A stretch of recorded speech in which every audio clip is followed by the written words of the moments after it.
Olá, meus amigos que acompanham aqui o canal do Baratinha. Estamos aqui com o que talvez seja o último podcast do Baratinha deste ano.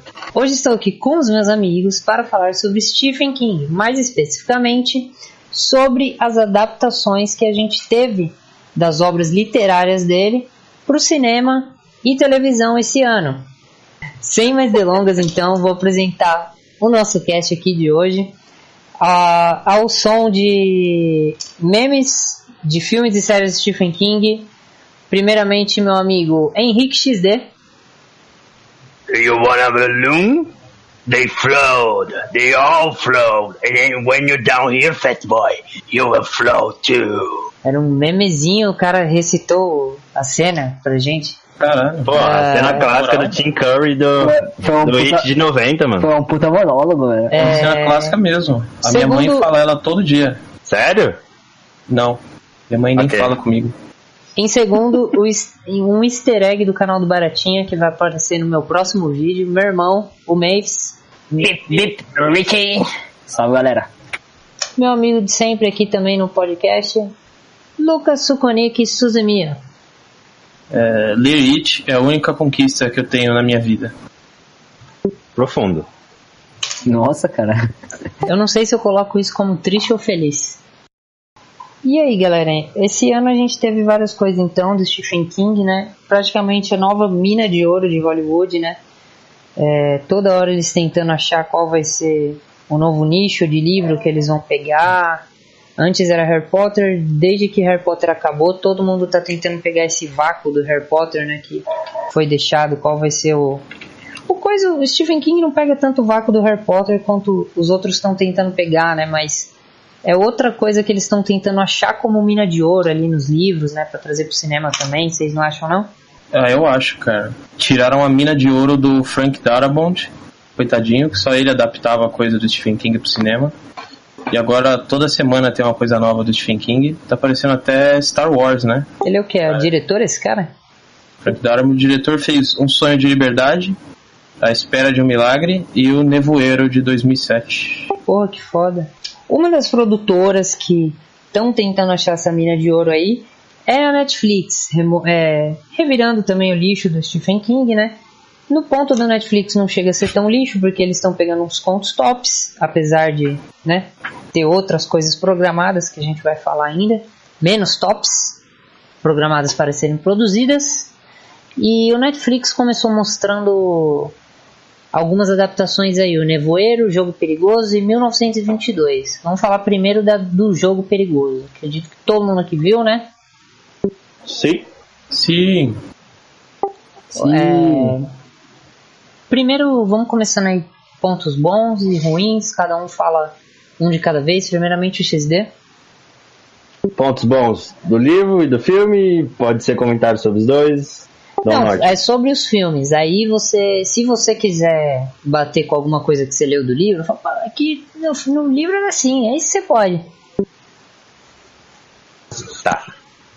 Pontos bons do filme. Final surpreendente pra caramba, inclusive. Aquela coisa que, meu Deus, só pode ser alucinação, né? Ela tava ali sobre os efeitos de ter ficado sem comer e sem beber água durante tanto tempo e vivendo tantas coisas que estavam acontecendo, ao mesmo tempo que ela começa a conversar consigo mesmo sobre coisas que aconteceram no passado, e aí de repente todo o que ela tinha vivido de fato aconteceu, e isso foi pá, meu Deus, me pegou de surpresa. Uma leve passada pra quem tá boiando no pod. O Jogo Perigoso é um filme sobre a mulher que vai transar com o marido na cabana, aí o marido tranca ela lá com algema, só que na hora do vamos ver, o marido morre do coração e a mina fica lá presa e começa a ter essas alucinações, essas coisas que o XD falou, tá? Só pra situar aí quem tá de fora. Mas, cara, a pessoa não conhece Jogo Perigoso, já vai chegar aqui tomando spoiler do final do bagulho, né, cara? Que maravilha. Não, já tá avisado que tem spoiler. Quiser me colocar no fim das falas que acontecerão? Não, pode coisar. Fala o que E o nome dos seres é a Jessie e o Jared. Só pra sei lá. Tanto que o nome original do filme é Gerald's Game, né? Não é Jogo Perigoso. Que faz muito mais sentido. É o parece jogo do Gerald. bizarro o né? jogo do Gerald em português. Não, ficaria escroto, mas no sentido Brincadeiras total... do Geraldo.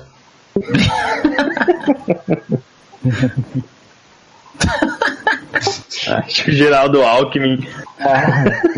O cara, ele começa a socatear as universidades públicas, tá ligado? A Isso menina aí. ia ficar amarrada na cama esperando um metrô por 12 anos. Então, isso aí eu achei da hora também. Concordo.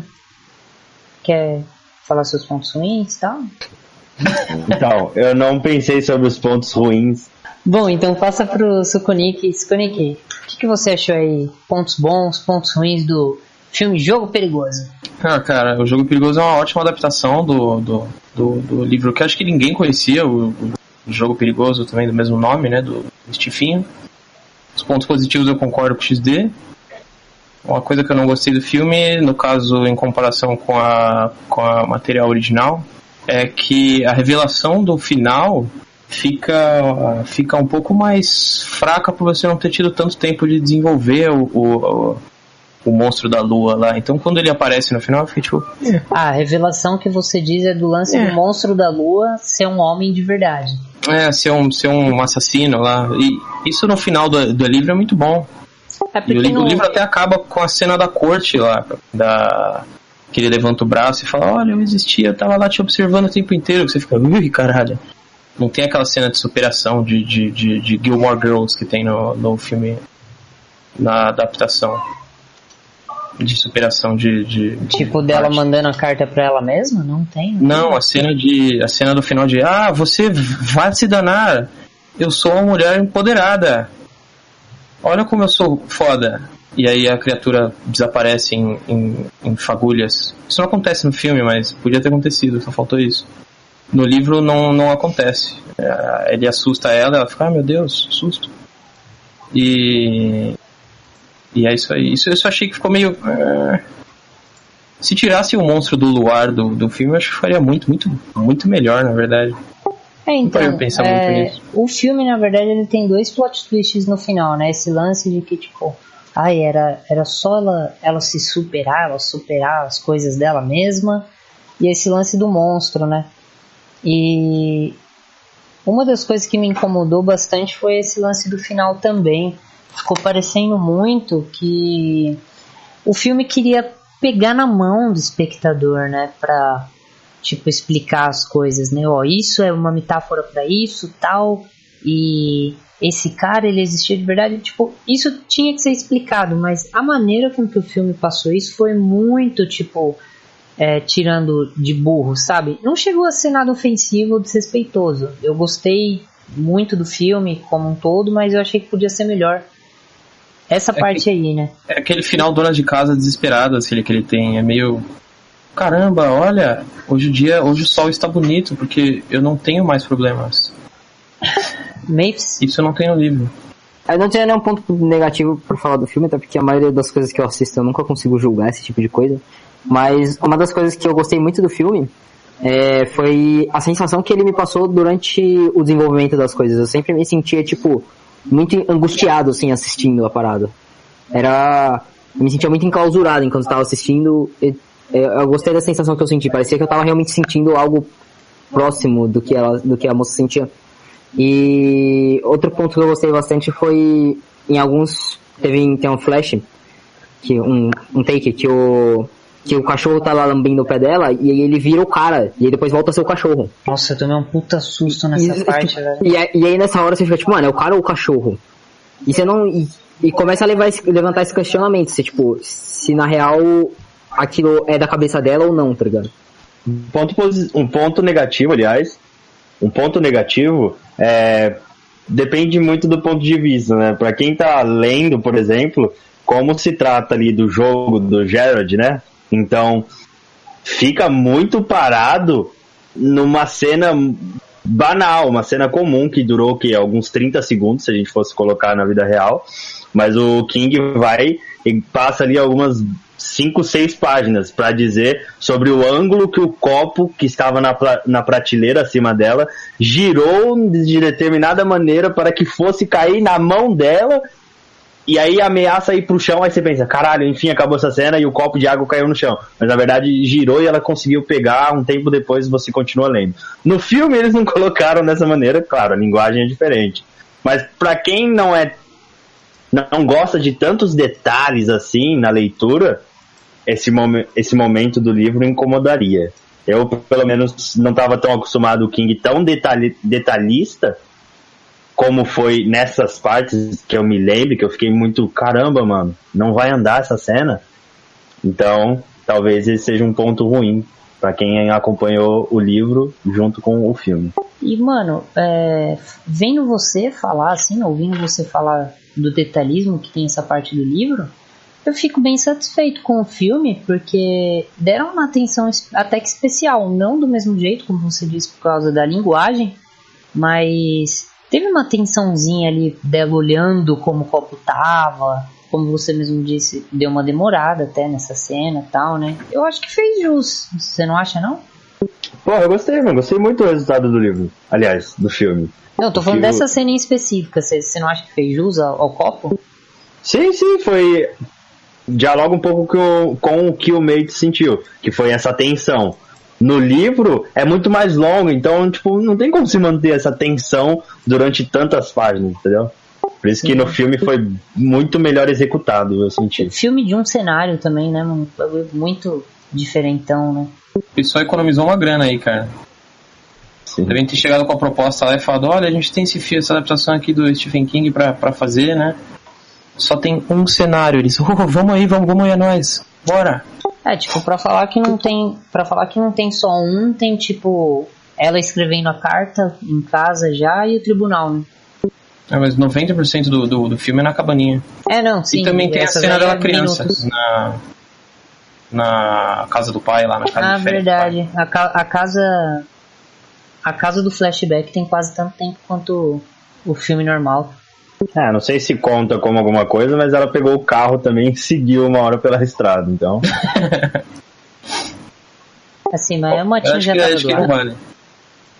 Outra coisa que era diferente também, e que eu acho que perdeu um pouco com a adaptação para o cinema, para o filme da Netflix, foi que no livro, todos aqueles personagens que ela conversa são pessoas que ela introjetou. São pessoas da vida dela, então tem uma moça que era super descolada na universidade que serviu como alicerce para ela em determinados momentos, e tem outra pessoa que é extremamente conservadora e meio que se culpa por todos os acontecimentos que causaram esse trauma nela, né, na Jessie. Então, no filme, e não é assim que acontece. No filme, quem dialoga e fica conversando com ela o tempo todo é o Gerald. Mas aí a gente sabe que é por conta da mídia e tal, mas você sentiu falta dessas coisas? Em alguns momentos sim, porque eram alguns personagens bem ricos, mano. Era tipo, essa moça que era descolada, que por conta desse trauma que ela sentiu, ela ali colocou como alicerce essa pessoa, então dava um calor a mais pro personagem, sabe? Limitando isso a um personagem somente, meio que não tem tanto calor assim pra uma trama que se desenvolve. E no formato filme, você acha que isso não embarrigaria nem nada, não? Teria que pensar isso direitinho pra ver como se daria, mas... Não, tô falando assim, de chute, né? Tipo, ninguém aqui também... Mas se passa sim, porque o Jared, tipo, meio que... O Jared substituiu todas essas pessoas e ele mesmo fazia os questionários pra Jessie, ele falava todas as coisas que essas pessoas, essas personalidades que ela introjetou, ele que fez esse papel. No fim das contas, acabou servindo pra trama, ela acabou descobrindo que, na verdade, ela havia bloqueado essa memória que ela tinha do abuso sexual do pai dela, para com ela, né? E acabou dando o mesmo... A trama teve o mesmo peso, entendeu? Porém, talvez dentro desse pensamento de cenário mais barato, poucas pessoas que a gente precisa pagar, meio que caiu como uma luva pra Netflix aceitar fazer esse filme. Acho que funcionou só o Geralt e ela falando com ela mesma lá. Se colocasse mais personagens, você ia ter que justificar mais coisa, abdicar de mais tempo de suspense. Não sei se daria muito certo não, cara. Mas seria bom ver o time inteiro lá, porque o personagem ficaria muito mais rico mesmo. Para um filme de estudo de personagem, quanto mais desenvolvimento, melhor, né? Bom, acho que todo mundo gostou, então vamos finalizar esse filme. Cada um fala sua nota, dá o veredito final e a gente passa pro próximo, tá? Veredito, um breve comentário, não precisa fazer resenha toda do filme de novo também não, viu, gente? XD. Nota 6, final surpreendente, gostei. Mavis. Nota 9, gostei muito, de verdade. Sukonik. Eu dou uma nota 8, achei top. Minha mãe gostou também. E é isso aí. Tá aí um argumento incontestável. Minha mãe gostou, cara. Ela não dormiu, cara. Ela dorme em todo filme. A minha nota é 7. Não é a coisa mais surpreendente que eu vi, mas pro que ele se propõe, né? Pra proposta do filme, é algo muito gostoso e tenso de ver. Agora vamos falar sobre as outras... Muito gostoso, caralho. É aquela tensão gostosa. Você fica feliz... Caralho. Você fica feliz de o filme tá passando o que ele quer passar, entendeu? Bom, vamos falar então das outras adaptações que o Netflix trouxe pra gente aqui esse ano. A próxima é o 1922, que também é de um conto, ou um livro inteiro. Eu acho que é um conto, né, o 1922. Passou a minha ideia, cara. Eu ouvi dizer essa ideia, eu não vi não falo nada não. Eu não vi também. O 1922 ele é um livro, e só eu e o XD assistimos. Bom, e vou falar pra vocês, talvez vocês não estejam tão errados de não ter visto. Não foi uma das coisas que eu mais gostei de ter assistido esse ano, não. Não é ruim, né? Porém, tem umas ressalvas aí. Fala primeiro o que você achou, Henrique. Bom, filme meia boca. Meia boca pra caramba, né? Pô, vou dar uma sinopse só do que é. Sobre uma família que vive no interior. A mulher quer ir pra cidade grande, o marido não quer, eles têm um filho também. Aí o marido, pra evitar deles irem pra cidade grande, mata a mulher. Assassina ela e joga ela no poço da fazenda deles. Ah, é esse filme? Eu comecei a assistir e parei depois de 10 minutos. Então, e... Acontece que vão acontecendo várias coisas bizarras com o marido ao longo do filme, por conta dele ter matado a mulher. E tem um final bizarro em que todo mundo morre, acontecem umas coisas bizarras de doença e tal, né? Então, continue aí, Henrique. Fala aí pontos bons e ruins aí do filme. Pontos bons. Pra mim, pessoalmente, eu gosto de filmes de época. Então, é ali começo do século XX, né? Tem até uma parte que eles mostram uma cidade interiorana, que é o começo do filme. Depois eles vão pra onde o personagem principal lá, o pai da família, que ele vai... Na verdade, fica dialogando, né? Ele começa a escrever as memórias dele quando ele está nessa cidade, que ele vai trabalhar.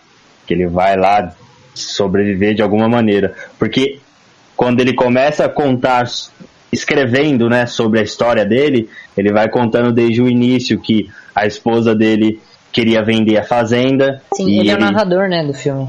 Isso. E ele não queria que vendesse. E aí ele tem todo um jeito bronco, sabe? Aquele cara bem cabeça quadrada, ignorantão. Enquanto a esposa dele queria pra frente, porque ela queria sair da vida da fazenda, ela queria ir pra cidade, ela queria desenhar roupas, queria uma vida, digamos, mais moderna. Enquanto o pai tinha a ideia de que temos que ficar aqui, esperar bons momentos de colheita, e a mulher... tudo que eles tinham era fazenda, né? A fazenda, isso. A terra era a única deles era forma a vida que deles. E era uma situação muito pobre, né? No desenvolver do filme, os caras estão lá, tipo, $200 é a coisa a maior fortuna que existe, sabe? E naquela época o dinheiro tinha mais valor também, né? E 22 era bem próximo também do crash, né, da bolsa, com certeza meio que já... A grande depressão, né? Sim, já meio que dialogava ali com o que viria posteriormente. Tanto é que, no fim do filme, ele foi trabalhar carregando coisas, né? Carregando metais, se não me engano. É verdade, no final ele acaba indo pra cidade e trabalhando na mesma cidade que a mulher dele falou que ia, né? Sim.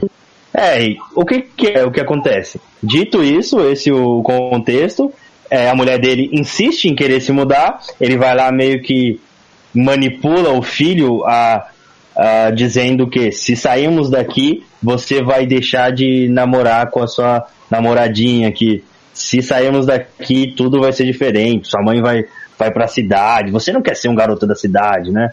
Meio que fazendo a cabeça do menino ali, e aí ele meio que fala, você vai me ajudar nisso, né? E aí o menino hesita um pouco, assim, tipo, não, eu tô com você, pai.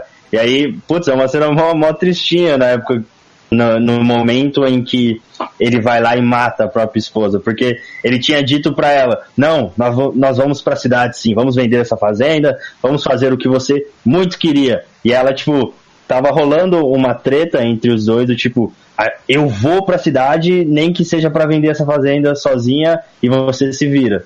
E ele, não, você não vai de jeito nenhum. E aí quando enfim ele disse isso pra ela, e aí volta a ser um casal feliz, ela bebe, super beija ele, fica aquele momento feliz da família. E aí quando ela vai se deitar, ele vai e enforca ela e dá umas facadas. É uma parte bem tristinha assim que acontece, mó. Quem que é aquela atriz? Das 8 ele ter matado ela. Ela é muito linda, hein? Aliás, eu tava assistindo com o Ed, eu falei, nossa, mas que moça linda.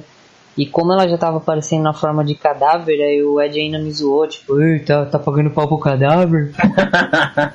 Ah, tá, eu sabia que eu conhecia de algum lugar. É a Molly Parker, ela faz o House of Cards.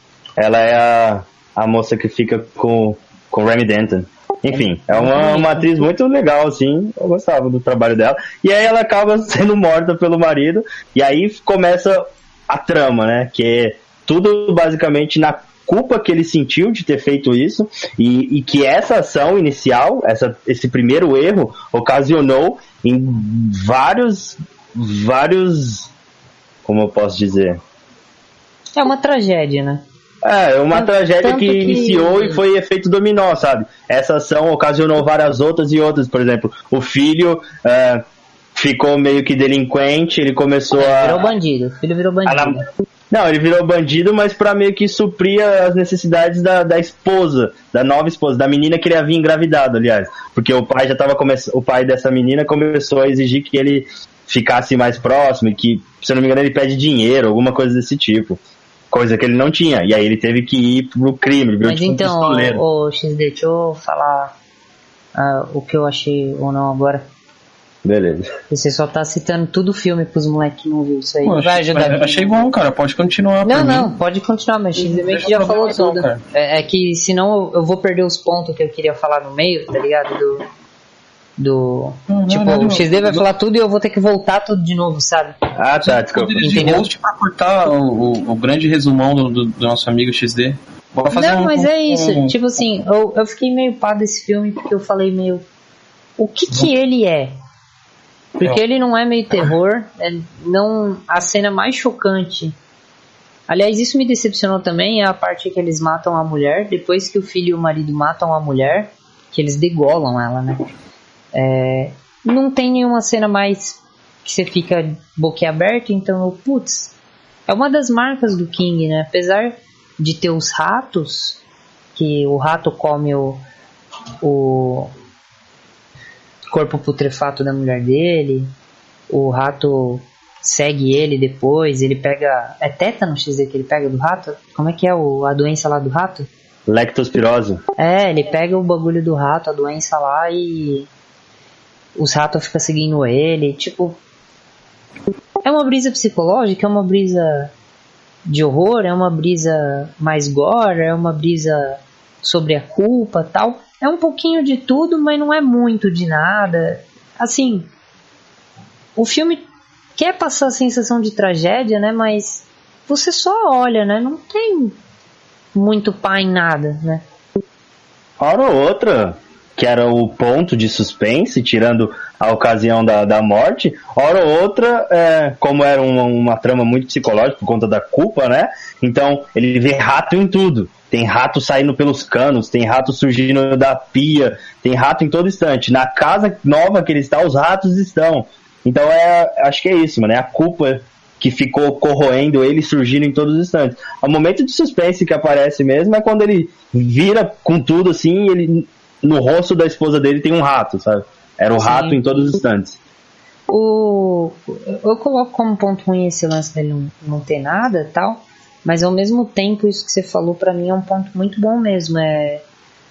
Essa ironia que tem, né? Ele não queria se mudar e no final das contas o lance dele não querer se mudar fez tudo mudar, né? Sim. Pô, vocês estão falando do filme, eu tô achando mó legal, cara. Não tô querendo assistir. Então, em conceito, você falando e ouvindo assim, é muito legal. Mas na tela fica só no visual. Você vai achar legal em visual e o conceito, mas você não vai se importar ou emocionar muito, saca? É que é muito simples a trama, né? Não é algo que a gente espera do King. Então, é um casal, o homem mata sua esposa, isso ocasiona em algumas outras coisas, a família acaba se destruindo, o filho acaba morrendo, e ele sente culpa. E é a história do filme. Mas, o XD, mesmo sendo a trama simples, eu tenho certeza que esse é um caso, eu quero até ler esse livro, porque eu tenho certeza que é um caso de tradução de livro para filme mal adaptada, saca? Eu acho que tem alguns sentimentos que devem ter no livro que a gente devia ter sentido no filme, mas não sentiu, sabe? Muito provavelmente, porque é muito simples, é simples demais até. O King tem bastante trama simples até. Tem um que é um cachorro, um cachorro que fica cercando crianças presas num carro. Mas no filme, o lance de trama simples chega até a ficar raso, porque mesmo dos personagens você não sente um carisma, uma importância a mais, saca? O próprio cara que tem a culpa tal, você não sente muito esse lance da culpa também da parte dele. Você vê visualmente, você entende que é isso que o filme tá explicando pra você, mas você não se importa. Então às vezes é um filme. Vou pegar... que adaptou mal o negócio. Vou pegar pra ler por causa disso. Vamos dar um veredito e passar pro próximo então, XD? Vamos. Esse aí eu dou um 5. Um filme legalzinho de ver, bons visuais. Um high five? Bons visuais, bons atores, apesar de ninguém se sobressair, né? Como você falou, uma ambientação bem legal. Até injusto da minha parte ter dado 6 pro Jogo Perigoso, agora pensando, porque este merece 5 também. E Jogo Perigoso eu considero bem melhor que o 1922. Nossa, muito melhor. Eu acabei dando nota injustamente colocando aí no parâmetro de filmes, né? Então, 5 pro 1922. Bom, legal. Eu dou 5 pro 1922 também, cara. Eu não vi, mas parece mediano. Só de olhar ali a prévia no Netflix, né? Só de ouvir vocês falarem, imaginar, criar. Parece um 5. O filme que você viu na mente agora, não pode, né? Eu dormi. Bom, então, pra gente finalizar essa safra Netflix e ir pro cinema, vamos falar sobre a última coisa que o Netflix disponibilizou aí pra gente, o Stephen King, esse ano, que foi uma adaptação de série do conto O Nevoeiro. E meio complicada essa adaptação, né? Ela é só baseada no conto. A gente já teve um filme antes do Nevoeiro que é bem elogiado por um bom diretor também, foi feito, né? O Sukonik tinha comentado mais cedo, né? O Frank Darabont. Então a gente tem bastante material para comparação, não só do próprio Stephen King, mas como outras séries aí, outros produtos parecidos. Para quem não sabe, a história do Nevoeiro é que uma névoa misteriosa aparece na cidade e quem sai nessa névoa sofre alguns efeitos. Entre eles pode ser morrer, ficar louco. Então o pessoal prefere ficar trancado nos lugares. Só que tem gente que entrou nessa névoa que não morreu nem ficou louco assim que saiu. Isso só saiu andando. Isso no filme não, isso no seriado. No filme tem alienígenas na névoa que te matam. Então, mas aí isso é um spoiler. Eu tô falando sinopse, velho. Mas tô caralho, explicando tá o que é. Tudo. É que no filme, quando eles introduzem a névoa, já é tipo, entrou, morreu, entrou, os aliens te matam. Não fala aliens te matam, não. A névoa. Fala, entrou, morreu. Não fala aliens te matam.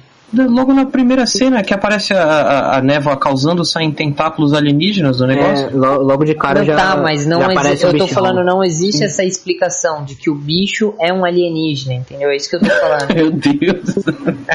Pô, a gente vai entrar nesse ponto. Não, o bicho parece um alienígena, cheira igual um alienígena, parece um alienígena. E daí podia ser demônio, podia ser dimensional, mano. O bagulho de terror sempre tem essa brisa, igual a porra do Walking Dead, que todo mundo fica... foi o quê? Foi guerra nuclear? Foi uma guerra biológica? Foi um incidente? Tipo, uma das graças, uma das tensões está nisso. Mas enfim, a trama é essa. Quem entrou na névoa se fudeu e o pessoal é obrigado a ficar dentro lá, brigando, ou se amando, ou seja lá o que for.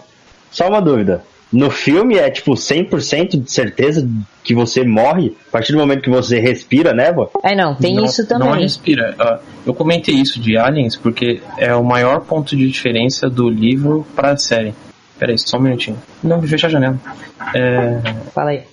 É a principal diferença. A principal diferença da série pro filme é essa, porque na série os personagens saem, correm na névoa, pegam um carro, fazem isso, fazem aquilo. E a criatura que aparece no seriado é a personificação dos medos dos medos das pessoas que entram na névoa, né? No filme não, no filme é um alien. O que dá a entender, né? Também não explicaram, tem um pessoal militar ali por trás que parece saber de mais algo, né?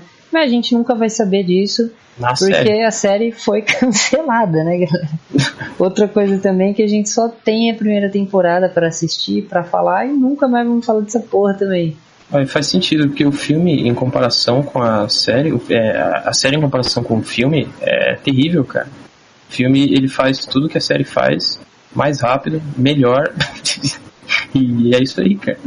Cara, existe uma teoria sobre o filme, não sei se você já viu, Suco.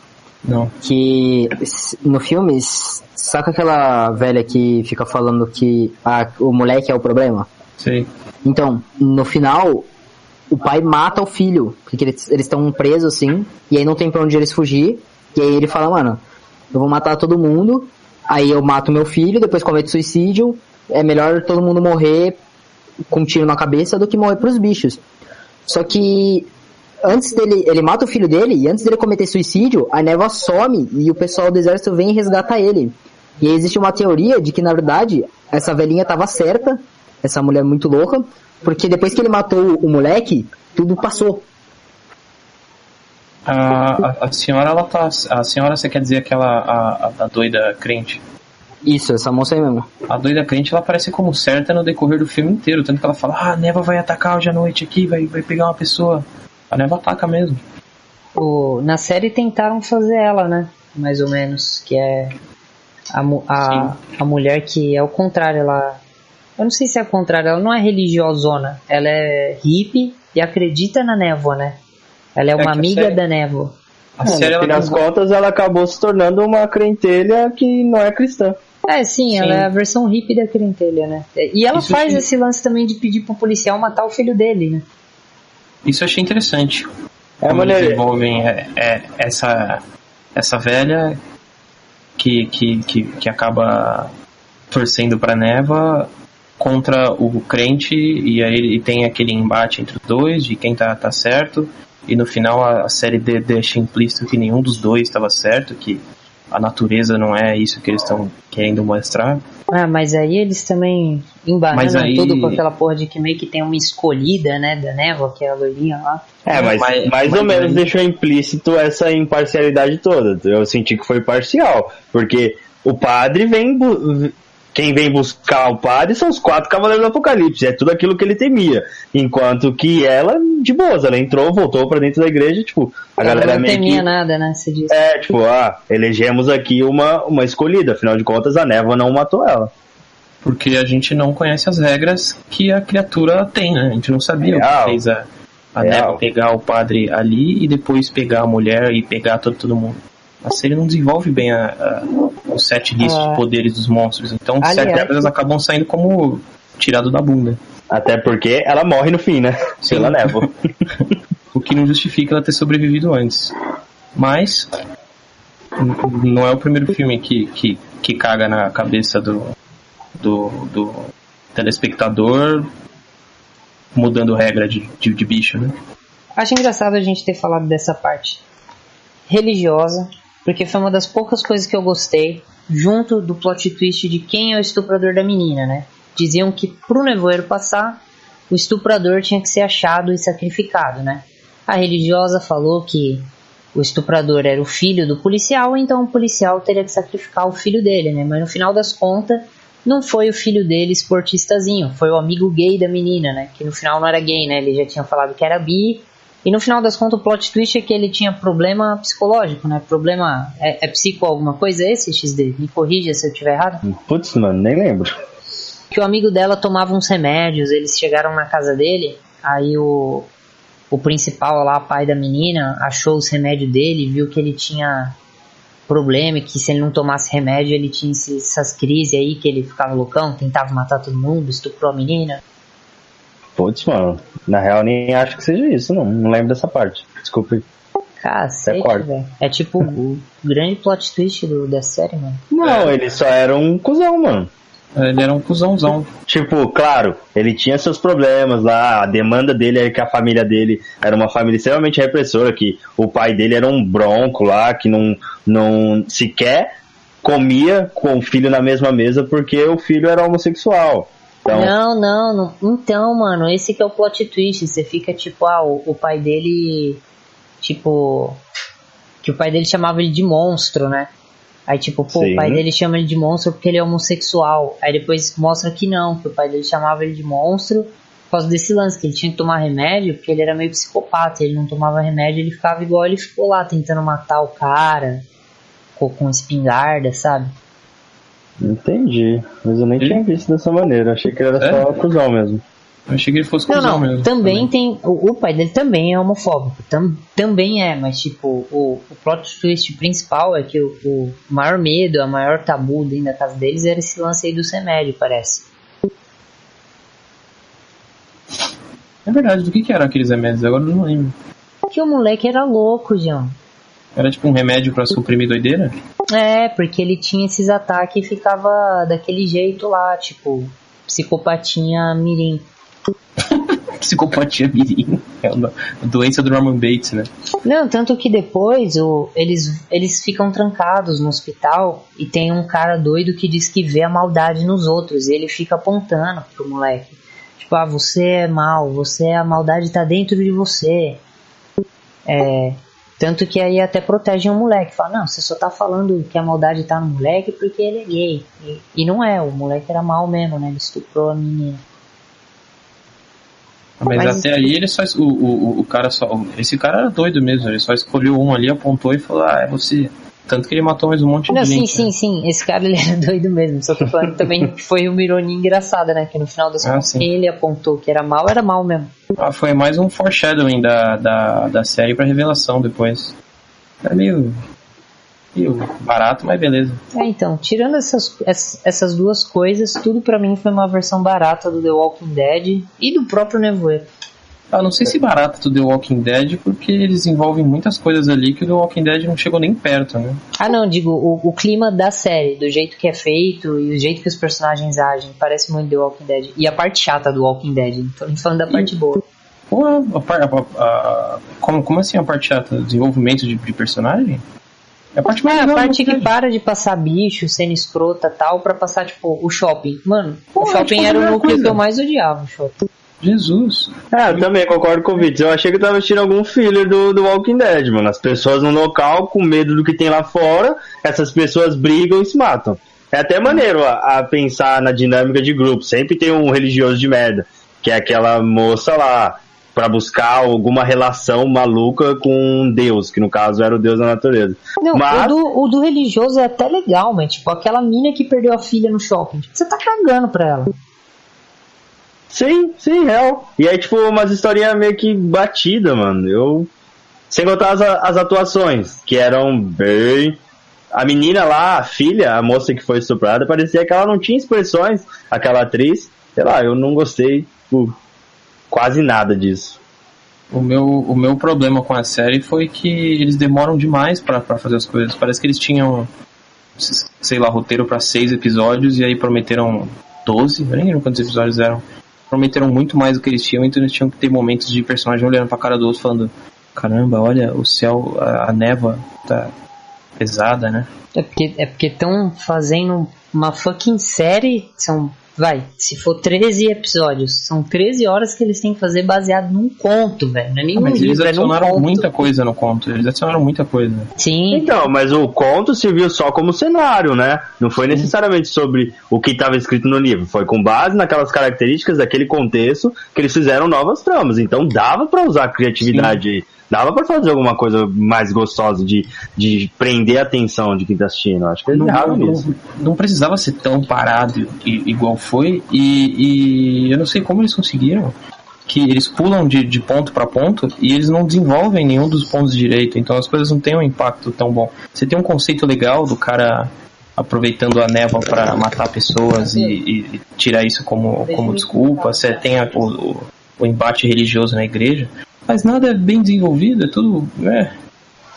Meu personagem favorito acabava sendo o principal mesmo, que era o pai, que estava no meio dessa trama toda. Ele até encontra o irmão dele, que ele já tinha um histórico.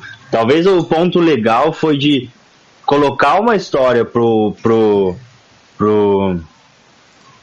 Kevin Copeland, que era o pai da família ali, que a esposa dele, a Eve, ela tinha uma história desde a escola, né, que dialogava com o policial, que também já tinha se relacionado com ela, e aí tinha o irmão dele, que era um cuzão, e tinha toda uma história com a Eve. Isso era o que mais era aceitávelzinho, assim, sabe? Uma traminha legal aqui. Enquanto o restante, quando vai pro shopping, fica mó chato. Quando eles estão na igreja, é legal por conta da religiosa e o embate com o padre, mas não é necessariamente algo super bom. O que prendia mesmo era essa traminha aí de amor com o passado, coisas dolorosas, que foi isso que me prendeu um pouco na série. Eu fiquei muito triste porque eles ficaram tanto tempo fazendo tudo isso, e quando surgiu a trama do exército, que é o moço lá, que ele era o único relacionado com o nevoeiro, que é ele... Na primeira cena do nevoeiro, é ele que aparece. Ele acorda no meio do nada, só um cachorro com uma correntinha identificando quem era quem. E aí... um cachorro, né, que morre depois. Sim. E depois disso, ele só volta mesmo pra, de fato, aprofundar nesse personagem no último episódio. Que é quando ele fala, tipo, não sei, eu preciso me identificar, eu preciso ir atrás da minha história, eu preciso saber quem eu sou e por que eu tô relacionado com o exército, porque essas pessoas estão se referindo a mim numa posição hierárquica superior, sabe? Mas isso já era no último episódio, e aí foi quando cancelaram a série. Uma das minhas maiores frustrações. Mas que bom você lembrar dessa trama. Brito, não dá pra te ouvir, cara. Oi? Não dá pra te ouvir, cara. Porque tá baixo? É. Eu tinha baixado o mic, foi mal. Não, tipo, abaixado fisicamente. Levantado ele pro headset. Então, essa foi uma das minhas maiores frustrações também, esse lance do militar e tal. Mas ainda bem que você lembrou dessa trama do irmão, do principal lá, do carinha e da mulher dele, do passado. Foi uma das coisas que eu gostei. Tô começando a mudar um pouco minha nota da série, porque o durante tem umas coisas legais. Vamos dar uma nota e um veredito então dela? Cara, só falar mais uma coisa. O que mais me decepcionou da série foi isso de abrir pra segunda temporada, cara. De arma militar. Quando apresentaram aquilo eu fiquei, não faz isso. Oxi, introduziu o alienígena que você falou que queria. Não, isso é no filme, cara. No filme são alienígenas. Na série é uma arma militar. Fica contra a cara com a arma militar, com gente jogando pessoas pro bagulho comer. Não sei não. E tem uma base secreta que controla, que sabe sobre a névoa. Eu achei. Fica implícito, né? Não fica confirmado. Então, é verdade, né? No último episódio tem isso. Eles estão buscando uma saída, né? Eles vamos de trem. Eles param o carro e de repente chega o trem. Trem presidiário aqui, que bota os um monte presos de presidiário. Então, jogando gente pra neva comer, então Bom, vamos então dar o veredito e a nota final. O meu, uma série que eu gostei muito no durante, algumas partes bem chatinhas, uns personagens bem meh, mas quando ela acertou me deixou feliz. Vou dar um 6. XD. Vou de 6 também. É uma série que teve lá seus vários pontos que deixaram com o pé super atrás, que não motivaram a continuar assistindo. Se tivesse uma outra temporada, não motivaria, né? Então dou um 6, atuações muito fracas, porém alguma outra trama que deu pra segurar a atenção. Mavis. Eu não vi a série, então não posso dar nota. Dá uma nota aí, não precisa ter visto. Dá uma nota, pô. O que você achou da série que a gente falou agora, que você fez na sua cabeça? Eu daria uma nota assim, 4, porque eu gostei muito do filme e a série, o que falaram, é super viajenta, assim. Então... mas esse super viajento é legal. Será? Não é quando você não é viajento o suficiente pro que você apresenta. Você é viajante só na metade. Aí você deixa o pessoal meio decepcionado, nada tem impacto e você acaba triste. Tem razão. Tua nota e veredito, Sukunik. Minha nota é 5, porque eles apresentam muitos conceitos legais. Eles se propõem a adaptar um negócio que já tinha uma adaptação muito foda para não entregar no nível da primeira adaptação. E é isso aí, cara. Um monte de conceito bem apresentado, mas muito mal desenvolvido. Muito tempo de filler, de nada acontecendo, que dá um sono. Acho que eu consegui assistir essa série inteira. Eu gostei bastante dos conceitos. Quando eu terminei, eu fiquei, nossa, né? Caramba. Aí depois, você parando pra pensar, acho que eu só consegui assistir essa série inteira, que eu tava farmando coisa no Final Fantasy. Então você acaba relevando a perda de tempo que tem no meio. Depois você fica, tem episódio inteiro de nada. Acho que é tipo o episódio que a moça tem que pegar o walkie-talkie lá no shopping. Literalmente é a única coisa que acontece no episódio. E no filme são 2 horas de tudo aquilo. Melhor. Bom, vamos passar pro cinema então, onde a gente teve só filme que se propôs a ser filmaço. Um conseguiu, o outro não. Na minha opinião, isso, claro, né? Vamos falar primeiro do que não conseguiu ser filmaço pra mim.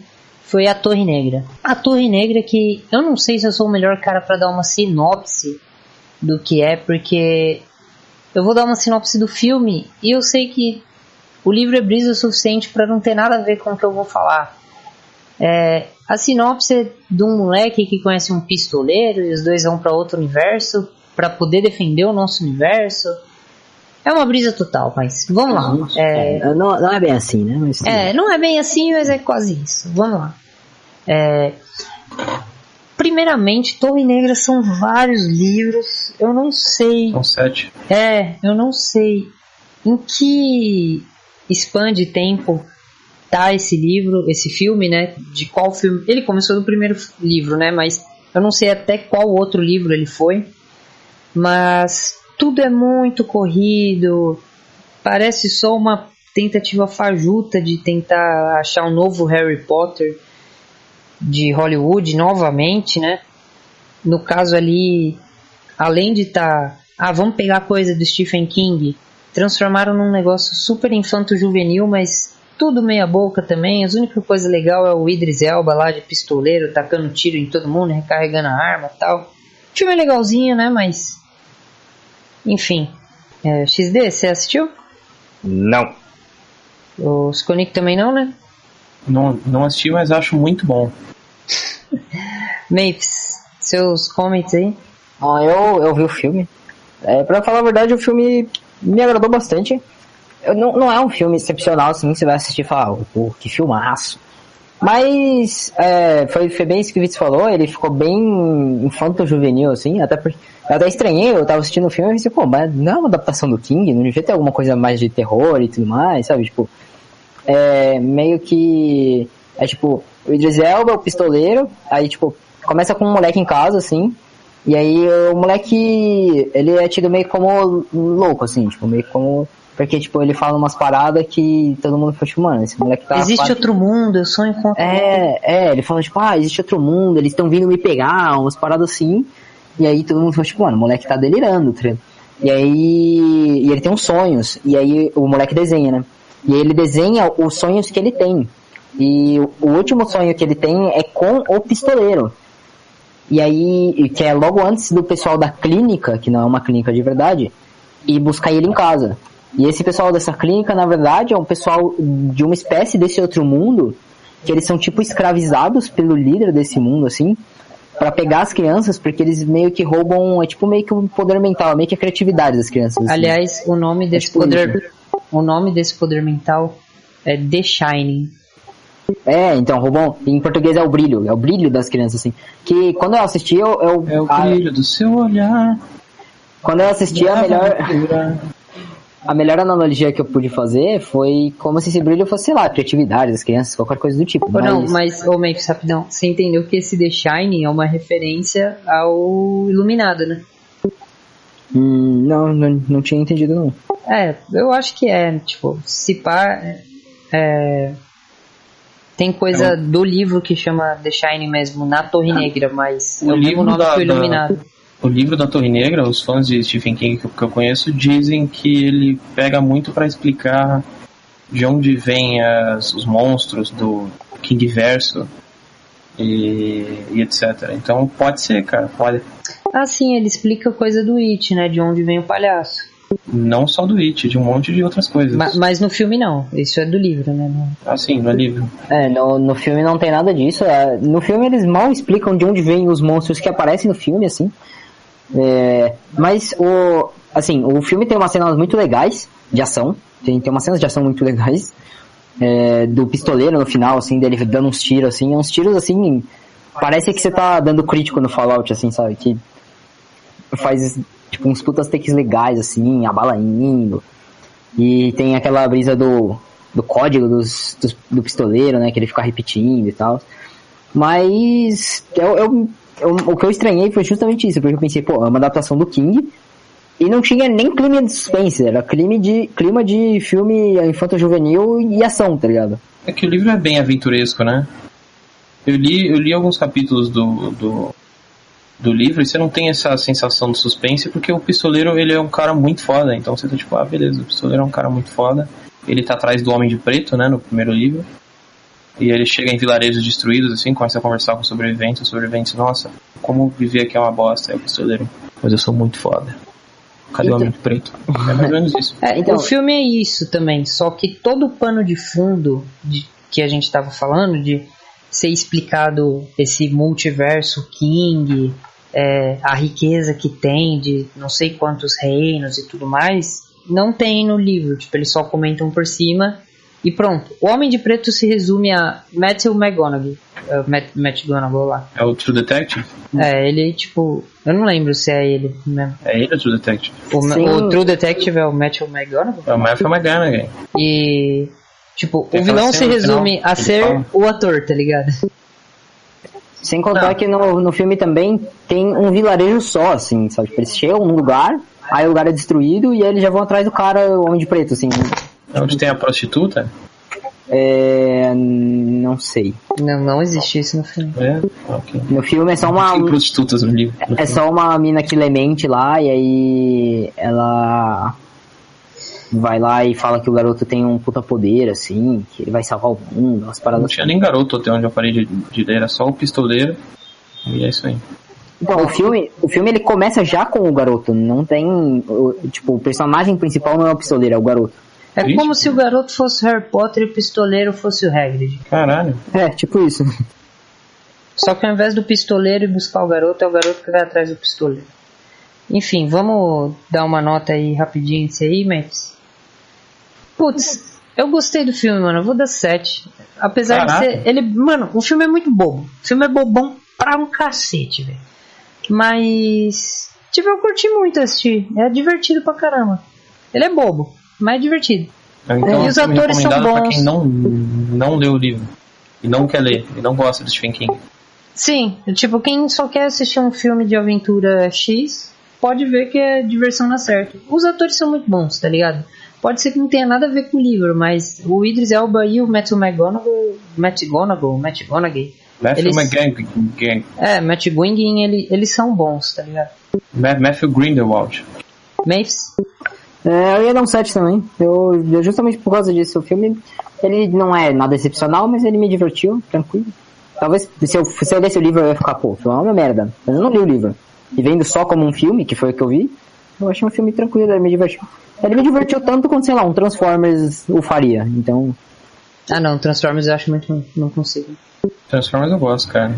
É o tipo de entretenimento burro que meu cérebro precisa. Ah não, se passa ao mesmo nível, retiro o que eu disse, concordo sim do bug de Transformers, mates. Vamos passar pro último então.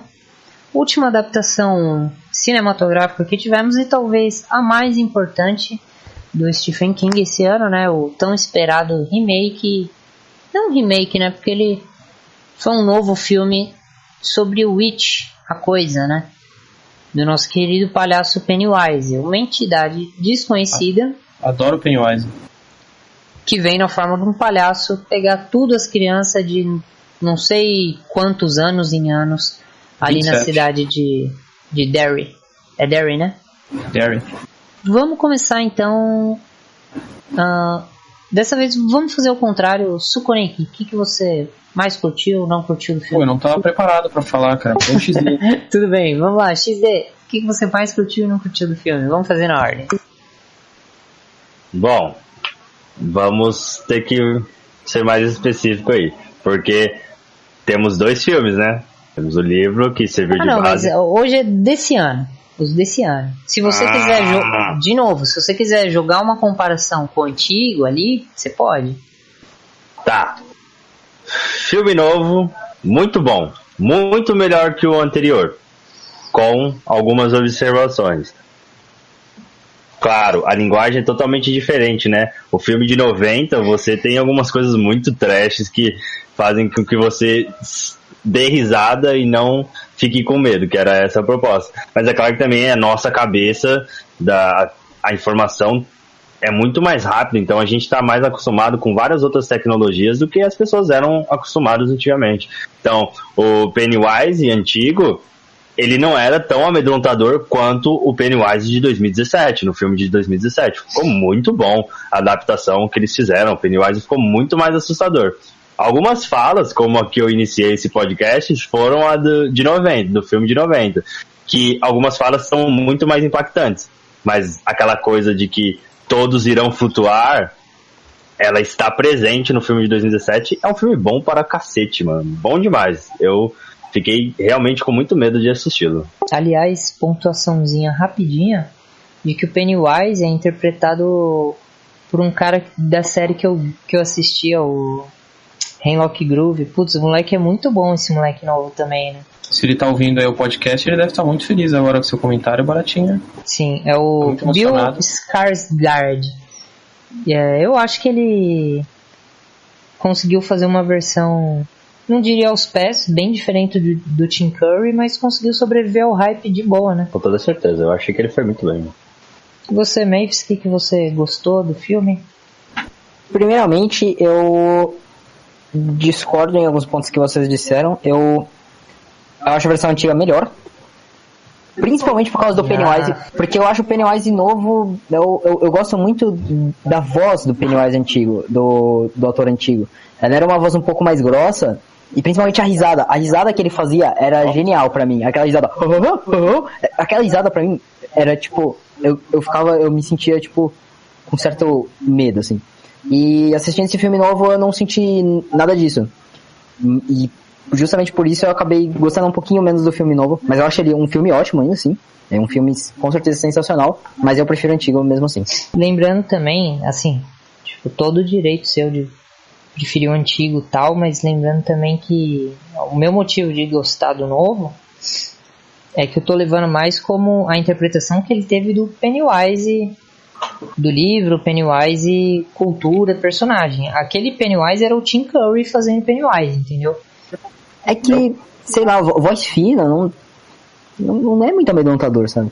Eu concordo com o Mates nesse ponto. O Tim Curry eu acho que interpreta muito melhor, mas eu acho que é aquela coisa também, porque aquele palhaço não necessariamente era um palhaço que, tipo, tinha esse valor de relação com as crianças. Era só um palhaço amedrontador. Esse, do novo, é uma coisa muito mais com a vozinha infantil, que tá ali para servir como atrativo para a criança. Então você se adequa à linguagem da criança, você faz um palhaço que fala de um jeitinho diferenciado, coisa que o Tim Curry lá no filme de 90 fazia de um jeito mais adulto, digamos assim, mas é muito preocupador para mim também. Outra coisa desse novo também é o sorriso dele, sem ser o sorriso com dentão de tubarão, é verdadeiro. Ele sabe fazer aquela boquinha que o Pennywise faz mesmo, de verdade. Aquela boquinha gostosa que o Pennywise faz. Assim, não sei se vocês concordam comigo nesse lance do Tim Curry. Eu quis dizer mais no ponto de, por exemplo, o que fazem com o Coringa do Heath Ledger, tá ligado? O Coringa do Heath Ledger é um ótimo Coringa. Não é o Coringa dos quadrinhos. É um personagem icônico, mas só do Heath Ledger, tá ligado? Daquele jeito que ele fez pra aquele filme. É disso que eu tô falando, vocês não acham, não? Vendo por esse lado, acredito que talvez sim. Acredito que seja bem provável que seja algo nessa pegada, até porque é bem distante, assim, uma atuação da outra, mas... Assim, mas elas servem pra cada filme, eles são um Pennywise ótimo pro filme que eles estão. É isso sim, que eu eles encaixam perfeitamente nos filmes em que eles estão inseridos, isso sem dúvida alguma. Mas eu acho que talvez o Pennywise antigo ele seja um pouquinho mais icônico, realmente. Ah não, de iconografia sim. Ainda mais que muito da lenda de Medo de Palhaço, essas coisas, foi fomentada por causa do Pennywise do Tim Curry. É que o palhaço ele começou, o palhaço ele começou a ser o foco do It no filme, né? Porque no livro o palhaço ele só aparece pra falar, olha, é o mesmo bicho. É o mesmo bicho que tá vindo assustar aqui, ó. Fica com medo dele. Mas não é tipo, meu Deus, um palhaço assassino, igual é no filme. É só o ponto em comum dos medos de todo mundo, né? É mais uma forma que o bicho escolhe pra se transformar que mostra pro espectador que o que ele tá vendo é o mesmo que apareceu ali antes. No filme não, no filme é tipo, meu Deus, palhaço, cuidado. É até bom também pra explicar isso pro leitor e espectador sem ter que ficar pegando na mão e tratando igual criança também, né? Nisso eu acho que o título do antigo ajudava, porque o título do antigo não era It a coisa, era It uma obra-prima do medo. Mas isso aí não foi tipo um título que colocaram na versão especial de DVD? Foi um subtítulo X, e é o título brasileiro. O título em inglês não é tipo a Masterpiece of Terror. O cara gostou muito, tá ligado? Ele assistiu e falou, caralho, eu vou ter que pôr esse título aqui, espero que o Marcelo da revisão não veja. E aliás, It uma obra-prima do medo, se não me engano, mudaram depois pra esse nome, porque lá no trampo tinha um pessoal mais velho que tava conversando comigo sobre o filme antigo. Eles falaram, o Palhaço Assassino. Eu falei, não, é o It, né? Não, mas na minha época chamava o Palhaço Assassino esse filme. e eu fiquei pensando, tipo, mano, será que antes de brigarem e falarem que é It, obra-prima do medo, as televisões brasileiras passavam como o Palhaço Assassino? It, o Palhaço Assassino. E você, Sonic, o que você achou de bom aí do filme ou de ruim? O que você quer falar? O antigo eu não vi, falando primeiro, então ainda não tenho essa base de comparação de um filme pro outro. Um pontinho rápido, o antigo, lembrando que ele era uma série que virou um filme só, mas eram dois capítulos. Não era uma série, gigantes. Especial de TV. Que eram de 2 capítulos. Sim. Ficavam falando, ele é muito galhofa, ele é galhofa, não sei se vale. Eu, beleza. Mas eu li o livro, que é bem legal, e vi o filme que eu achei bem legal também. O filme eu gostei bastante. Teve algumas coisas que eu não gostei nele, tipo, quando o Pennywise aparece outra vez, tem um barulho terrível de maquinário, que eu não sei o que colocaram. acho que pra dar susto fácil nas pessoas, mas beleza. Eu também não gosto da mesma coisa que acontece no livro, que é o palhaço, ele não gosta de matar os personagens principais. Eu não sei, eu acho que ele sabe que ele tá no livro, então ele fica tipo, se eu matar eles agora o livro acaba. Eu não sei o que acontece, e tem hora que irrita, principalmente no livro. Não, o filme irrita mais. Igual a hora que o Ed cai do telhado e o palhaço tá tipo na frente dele lá, eu vou te matar, hein, Ed? Ed, eu vou te matar. Ed, toma cuidado, eu vou te matar agora, vou te matar agora, não, agora. Pô, te incomodou essa parte, sério? Sim, cara, porque a criança no começo nem com medo de ele estava, ele arranca o braço dela e mata ela sem perdão.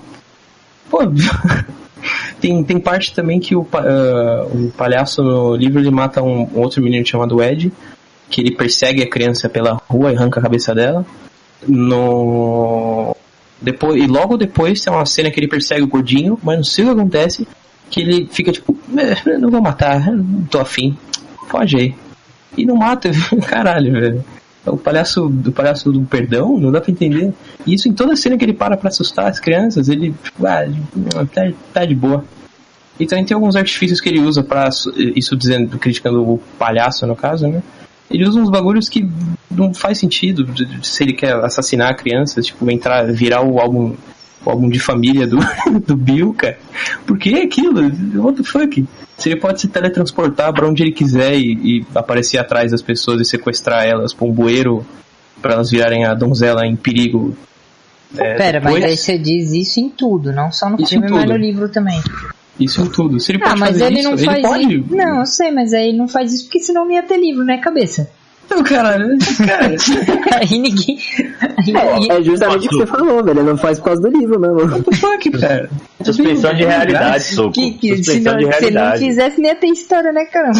Meio grátis. Isso dá um pouquinho de tristeza, principalmente num livro de 1000 páginas. Mas pro filme eu acho que ficou suave. Ficou de boa. Aliás, o filme, esse novo, ele é uma tentativa de hollywoodização, né?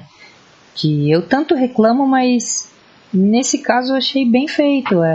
Ficou algo popular, mas sem perder coisas boas do material de origem, né?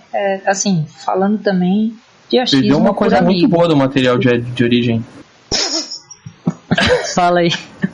Não, pera, agora não. Que é a cena de perseguição, que ele arranca a cabeça do menino. O que vocês estavam imaginando? O Sonic acabou de comentar, pô. Essa cena é muito boa, de livro. Mas enfim, tem cenas melhores, né, que se cortaram. Foi uma boa tradução pro cinema. Gostei bastante. Ficou popular, mas ao mesmo tempo mantém climas, coisas de não ficar pegando na mão do espectador, de não tratar o espectador como burro, apesar de ser algo mais pra massa, né? Pra grande massa. Então eu achei show of ball. No caso, show de bola em inglês. Concordando com o que você tá falando, porra, eles colocaram uma linguagem moderna e com todos os elementos que é atrativo pra nossa realidade, né? O primeiro filme tem 3 fucking hours, 3 horas, que no caso é isso em português. Meu Deus. A mesma piada de novo, cara.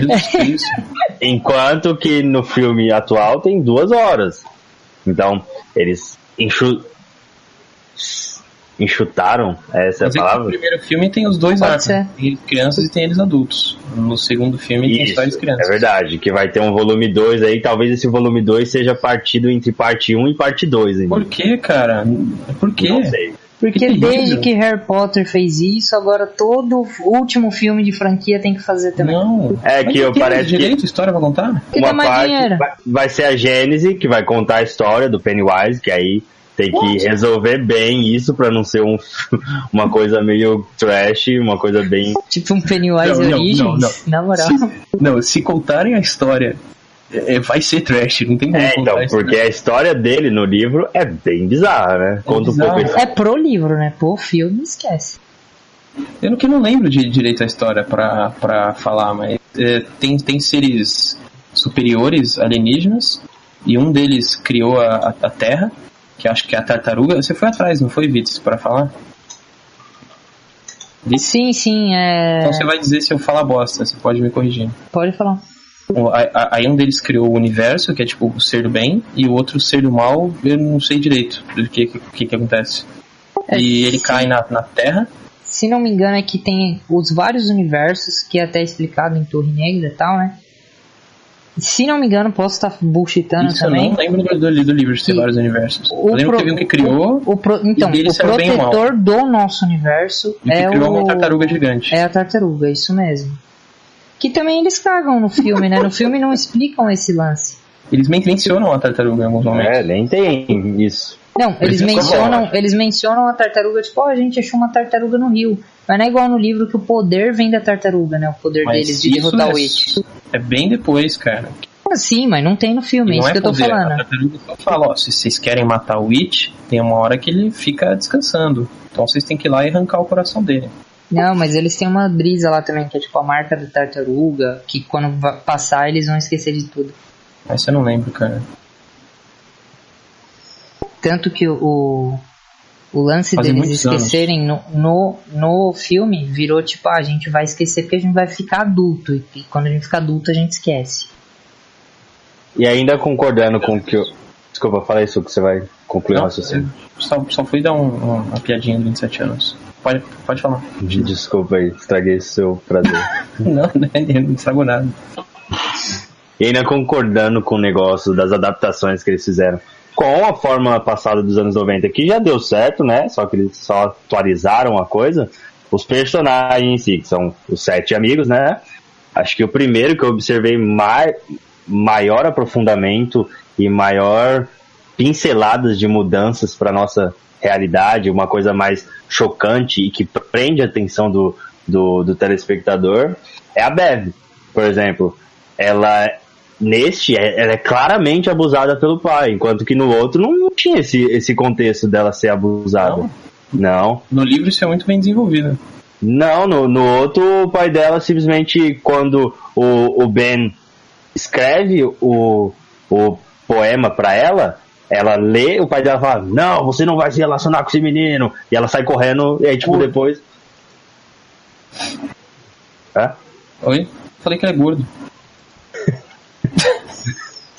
E aí ele fala, o pai dela briga com ela e ela sai correndo, mas depois ela volta, tem a cena da pia, que estoura uma bola de balão no qual chove sangue e fica tudo manchado de sangue.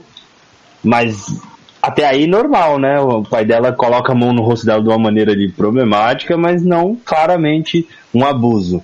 Nesse filme de 2017, a atmosfera é muito mais perversa e sombria que o filme anterior. Tipo, o pai era, como eu falei, o pai era conservador, mas até aí tudo bem, era só um pai preocupado, digamos assim. Nesse, além dessa relação conservadora do pai continuar, ele assedia a própria filha naquela primeira cena que ele aparece, e aí é o que faz ela cortar, né? Ela corta o cabelo curto e ela fica se culpando por isso. E aí posteriormente ele vai falar que o corte de cabelo fez com que ela parecesse um garoto.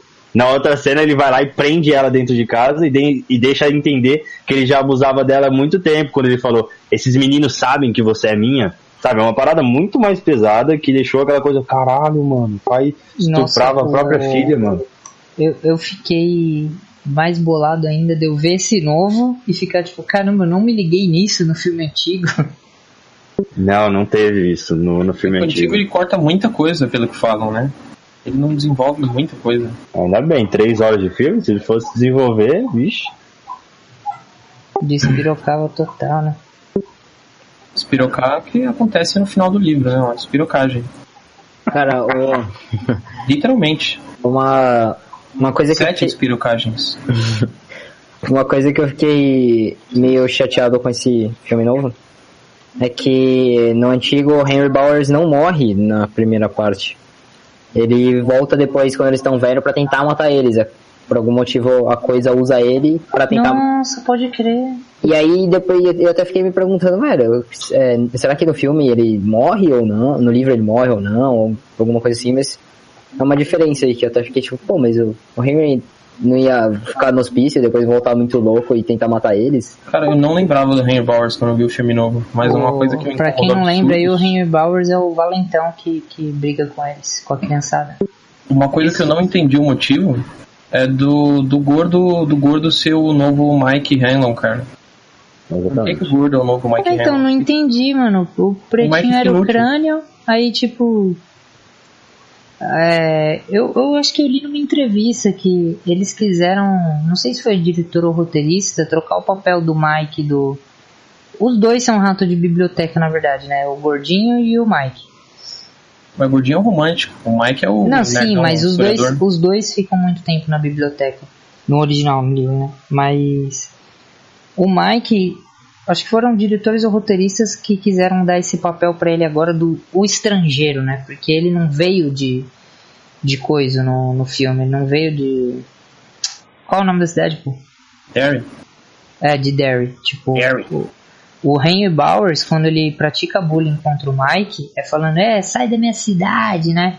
Eles falam que quiseram focar nisso e que agora, quando eles ficarem grandes, né? Que o Mike é o único que permanece na cidade quando eles ficam adultos, eles vão focar bem mais nesse lance do Mike ter vindo de fora da cidade e descoberto as coisas, né?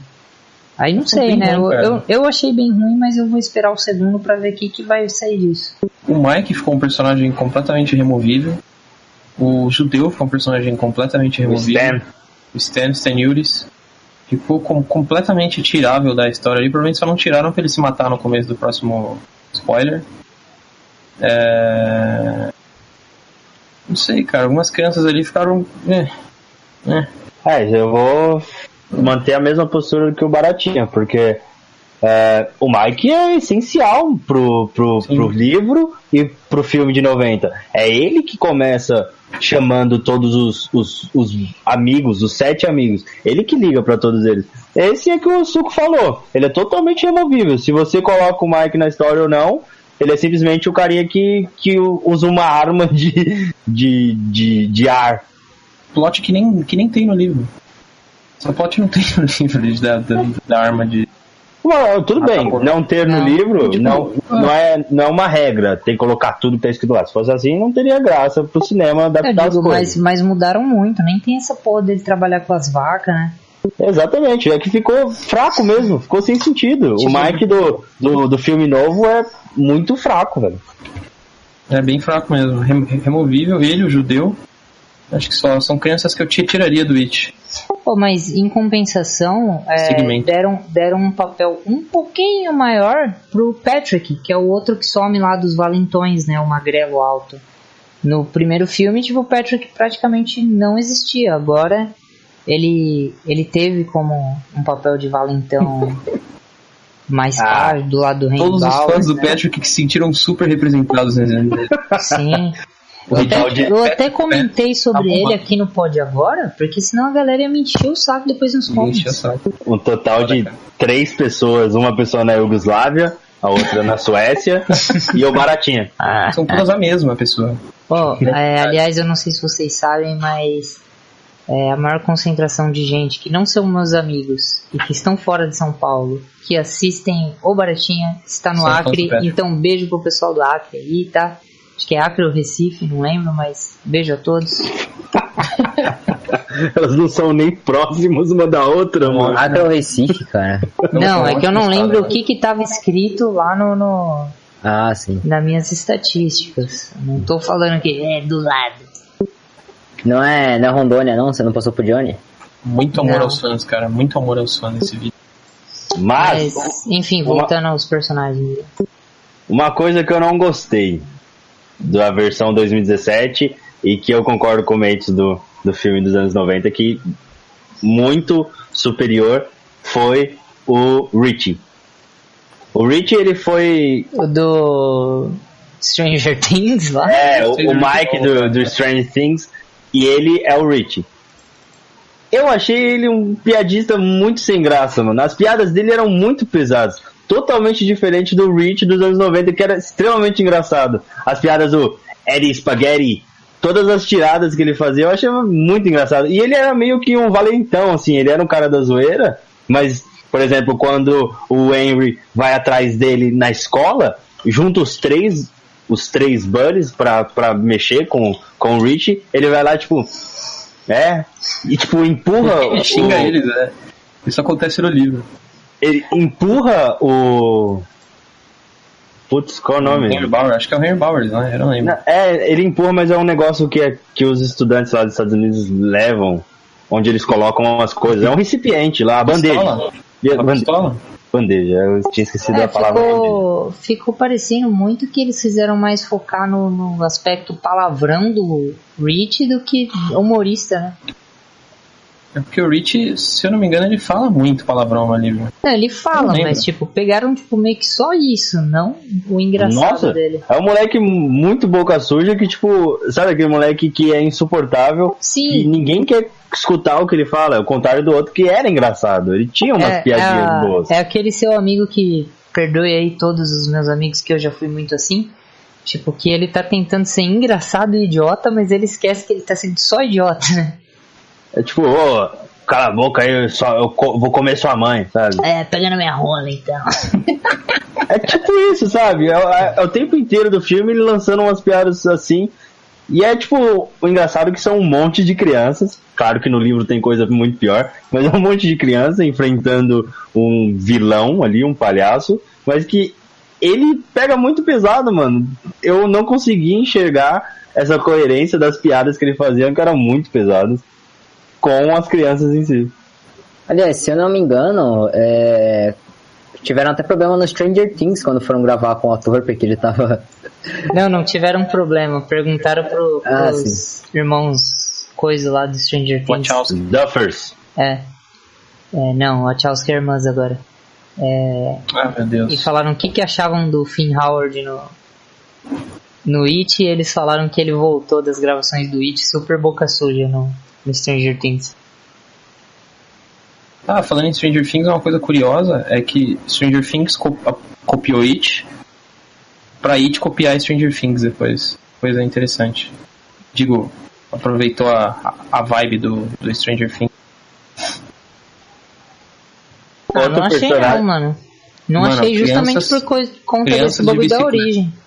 Crianças de bicicleta juntas salvando a cidade. Então, mas Stranger foi o It que fez... Então, e o It tirou do It. Caralho. Aproveitar a vibe de crianças de bicicleta salvando a cidade nos anos 80 pra fazer algo na mesma linha depois.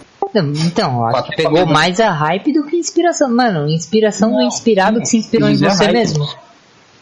O Stranger Things tira o negócio do It pro It tirar algo do Stranger Things depois. Sim, da hype ele pegou total mesmo. Mas quanto a essa hype de crianças de bike e tal, que todo mundo fala, é os novos Goonies, tudo é o novos Goonies, né?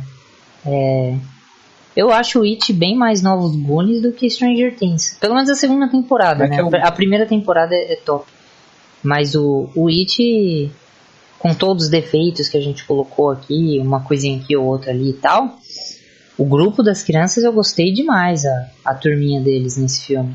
Você gostou do grupo das crianças? Lê o livro, tem um aprofundamento muito bom de uma criança na outra no final.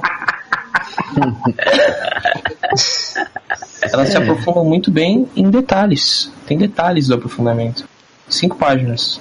Pra quem não sabe, o Sonic tá falando de uma cena polêmica aqui. Não uma cena de sexo de crianças no fim do livro. Que inclusive causa uma certa polêmica, mas inclusive o próprio Stephen King já se pronunciou disso e ainda falou, a galera faz mó polêmica na cena de sexo de criança num livro que tem assassinato de criança, o livro inteiro, tá ligado? Mas... É super polêmica sobre sexo de criança, mas quem nunca viu pornô de criança na internet aí, né? Stephen King falando. Sim. Mano, qual que é o jargão que tem que utilizar nessas situações? Mas isso dá uma cadeia! Então, mas que diferença mais que possa ser observada dos personagens? O Ed, ele é muito hipocondríaco lá no primeiro filme. Ele continua com tudo isso, mas no primeiro filme ele é super dependente da bombinha. É todo instante. Inclusive faz parte até do momento no momento em que eles estão pra entrar na caverna pra enfrentar a coisa, pra enfrentar o Pennywise, todo mundo meio que como um ritual vai lá e dá uma baforadazinha na bombinha do Eddie. Famoso quem não bafora não transa, né, velho? Caralho. Que calhou, né? No fim das contas foi isso que aconteceu. Eles não baforam no livro e transam, cara. Todos eles. Acho que a frase tá errada, então. No filme antigo tem a cena do Raio Silver, do Bill indo com a bicicleta bugada dele na cidade pegar o refil da bombinha. Não. Seria muito boa, né? Tem Raio Silver, mas não lembro desse refil. Mano, isso é um lance que cagaram no novo também, né? A Silver, a bicicleta. Em nenhum momento citaram?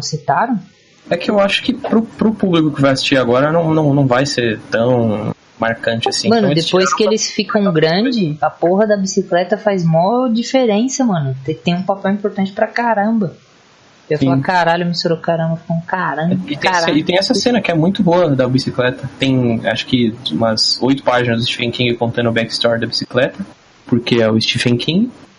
E depois ele corre para a cidade para pegar o refil da bombinha do Eddie. Cara, uma coisa interessante é que quando eu era criança, eu falava I.O. Silver quando eu ia andar com a bicicleta e eu não fazia ideia de onde era. Mas eu acho que é do Zorro, se não me engano. Eu não sei, cara. E depois você virou uma criança do It? Sim, eu fui aterrorizado por palhaço. Eu tô esperando ele voltar, na verdade, agora, pra quando eu tiver velho eu matar ele. Uns 30 aninhos aí, né? Alguns anos, né? E aí, ao contrário deste primeiro Eddie, ele nesse do recente, né? Nossa, tem uma travada legal. Ao contrário do primeiro Eddie, o Eddie do filme de 2017, ele tem um momento que ele, tipo, larga todos os remédios e vai enfrentar o monstro, vai lá com os amigos. É bem bonitinho essa cena. Tem isso de novo, não tem? E o Stan, como sempre, não é explorado nem um nem outro. Pelo menos nesse segundo filme, surgiu essa coisa do quadro, que era amedrontador pra ele.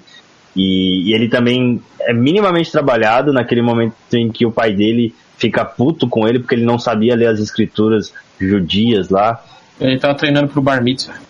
Isso. Fora isso, ele não é muito trabalhado também, viu? Ficou a desejar. É o meu Bar Mitzvah. Eu sou o Stan Uris.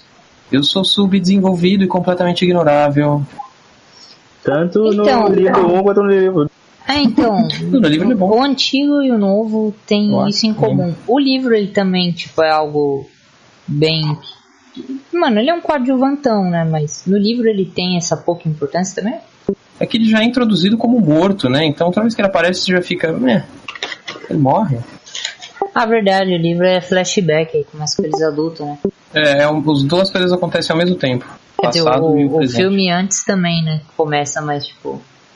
Você não sabe que ele vai se matar. Por isso que eu não sei como vai ser o novo filme, cara. Eu fico curioso, porque as cenas deles adultos são bem não tão legais quanto eles crianças. Eu nem lembro de nenhuma importante, assim, top, pra vocês terem ideia. Acho que tem só do lobisomem, do Richie, e não lembro mais de nenhuma outra. Aí que criança sente mais medo, né? Aí tem mais cena de medo, né? Assim, isso é algo do palhaço mesmo. Ele fala que ele assusta as crianças porque... Tem um capítulo do palhaço no livro que ele explica umas coisas. Ele fala que ele assusta mais crianças porque crianças são mais fáceis de serem assustadas. Acho que a gente não falou nada sobre o Bill e sobre o Ben só. O resto a gente falou. É que o Bill tem que falar? Não, só se tiver. Eu não cheguei a anotar nada, não. Pra mim ele foi ok, adequado. O ator que faz o Bill é muito bom, cara. Que gaguejado do jeito que ele gaguejou ali. Porra, Sim. moral. A cena dele dando o discurso antes de entrar na casa também muito bonita, né? O ator tirou de letra. Uma coisa muito brisa do filme antigo, é que eu não sei se tem no livro também, se vai ter no filme novo, é aquela parada de que quando eles se voltam e estão adultos, o Bill tinha parado de gaguejar e aí o palhaço volta e ele volta a gaguejar também, tá ligado? No Isso livro vai ter tem. certeza. No livro ele já tá gaguejando no avião, cara. Um negócio pra aeromoça e já gagueja. Qual outro que você falou? O Ben que a gente não tinha falado, XD? Ah, não falamos muito do gordinho. Ah, eu achei ele um fofo, atuou bem também. Aquela cena dele derrubando lá a maquete, conhecendo a Beverly na escola, muito legal. A cena do medo dele também na biblioteca, que o Pennywise aparece orando a biblioteca pra ele, curti também. A cena da biblioteca é legal. Um personagem bem ok. Ele é muito bom. Tem a questão da banda lá também, né? Eles colocaram aquela boy band dos anos 90. New Kids on the Block, ele é fã de New Kids on the Block, foda. Não é 90, é 80 New Kids on the Block. Falando nisso, tem um filme do Adam Sandler em que ele faz várias piadas com New Kids on the Block. Desnecessário pra esse podcast. O Adam Sandler é obrigação ser citado em todo podcast, né, mano? Sim, Adam Sandler é... Mano, então acho que essa foi a chamada pra gente finalizar, dar o veredito e a nota desse, né? Eu ia falar outra coisa, mas esqueci.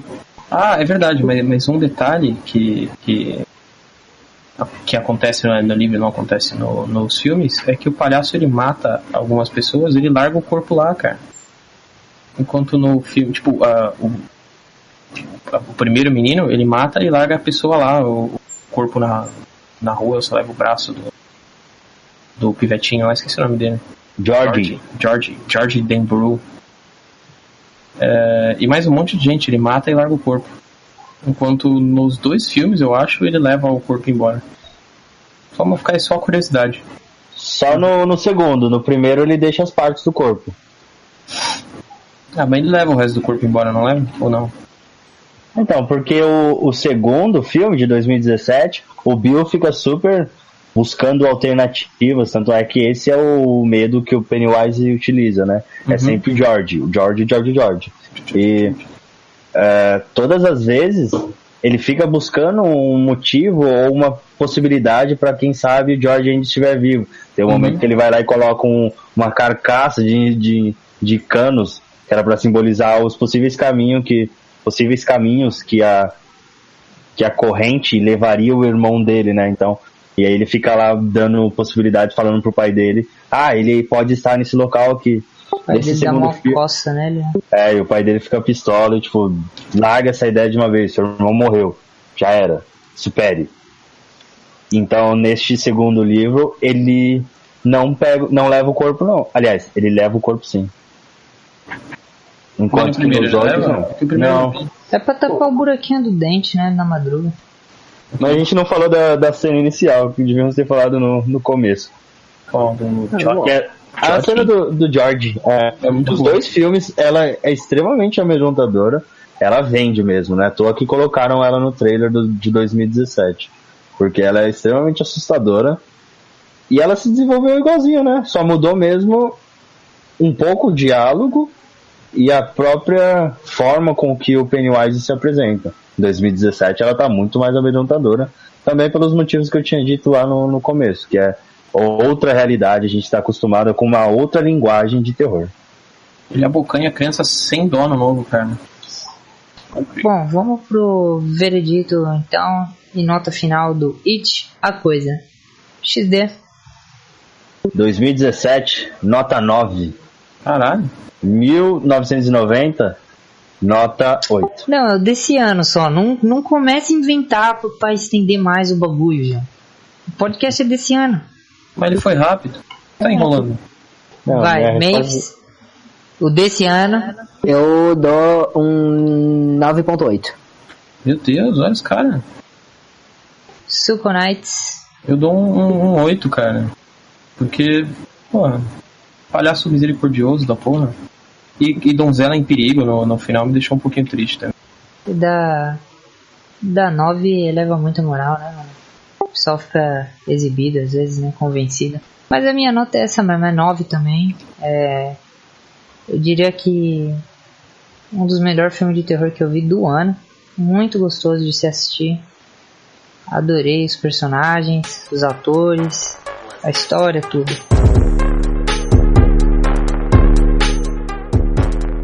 Então, antes da gente dar o nosso último tchau, a dica da semana de cada um. Hoje na dica da semana a gente tem a participação especial do Max, que foi o nosso primeiro patrocinador aqui no podcast do Baratinha. tá com acesso ao grupo do Facebook e o grupo do Discord já. E como ele foi um patrocinador VIP, ganhou o direito também de dar uma dica da semana. Antes de todo o cast aí da dica, o Max também vai entrar nessa e ajudar a gente com uma dica topíssima dele. Mas manda sua dica aí então, Max. Então, a minha dica é o canal do YouTube Epic Rap Battles of History, que faz vídeos de batalhas de rap entre figuras da cultura pop, como também de figuras históricas, como Batman vs Sherlock Holmes, Goku vs Superman, Darth Vader vs Hitler, entre outras. E pra ficar no tema, eu indico a batalha do Stephen King versus Edgar Allan Poe. E é muito legal pra você pegar as referências e tal. E a única barreira é que é em inglês, né? Mas acredito que o público vai tirar de letra. Mas, se não me engano, tem um canal BR que tava legendando, não tem? Posso estar errado também. Não sei dizer. Enfim, eu não lembrava desse episódio do Paul com o Stephen King, não. Vou dar uma conferida de novo. É da temporada 3. Em 2014 foi lançado. Dica da semana do Henrique XD. 2 dicas. Choque de Cultura, canal que tá lançando uns vídeos aí muito engraçados. Eles são, como nós, pessoas que ficam dando seus pitacos sobre o conteúdo do cinema que está em voga. Então é muito bom. Precisa ter precisa entender o humor deles, mas depois fica muito engraçado. E a outra é pra acompanhar também o Stephen King no Twitter. De vez em quando ele é muito engraçado. Como quando ele postou The Thing of Evil, que é a cachorrinha dele. É muito bom esse dog, cara. Não há obra mais aterrorizante que ela. Então é isso aí. Comecei a seguir agora, só por isso. Dica do Maves. A minha dica da semana aí é o canal Numberphile. É um canal de matemática. Como? Numberphile? Isso. Número de fogo? Não, Numberphile. É a sequência do X-Files, o seriado clássico? Ou só copiou o nome mesmo? Não, é assim que se leva. Arquivo X? Tipo, Sim. como se fosse um numerofilista, né? Numerófilo seria, né? É, tipo de numerófilo. E, bom, Eu já assisti uns vídeos, é muito bom também. Fala umas coisas de robótica também. não, o que fala de robótica é o Computerphile. Próxima Bora. dica, Sukonik. Eu recomendo, aproveitando o tema, X-Files, ótimo seriado. Velho, mas é muito bom. Pra quem não manja do inglês, passou aqui na rede de TV da Record como Arquivo X. Um dos nossos patrocinadores aí é o Wizard, né? Ótima escola. Quem quiser falar como a gente fala aqui no Pod, é só colar na FISC. Na Wizard, a nossa patrocinadora é a Wizard, não é a FISC. A gente mais do RPG, né? Bruxão. É porque eles deram dinheiro pra gente, não é RPG, nada. Eu aprendi essa semana que 3 horas é 3 hours. Viu? Que ele faz Wizard. Já foi uma Nosso referência patrocinador. ao tempo médio do podcast. É isso aí, minha recomendação. Façam inglês na Wizard, minha recomendação da semana. Ótima escola. É isso aí. Então, pra você que assistiu a gente até esse final, aguentou se a gente falou alguma porcaria ou adorou todas as opiniões que a gente falou, muito obrigado. Espero que você volte para mais podcasts e depois de ter assistido esse, dê um feedback pra gente, tanto no YouTube quanto Facebook, pessoal, Twitter, tudo mais, tá? Faça como o Max também, que hoje estava aqui nas dicas da semana, e seja um dos nossos patrocinadores, tá? Para patrocinar é só mandar direct message para mim, que eu vou passar a minha conta do Bradesco para você depositar dinheiro. Um grande beijo, big beijo do Baratinha, e é nóis. Wizard.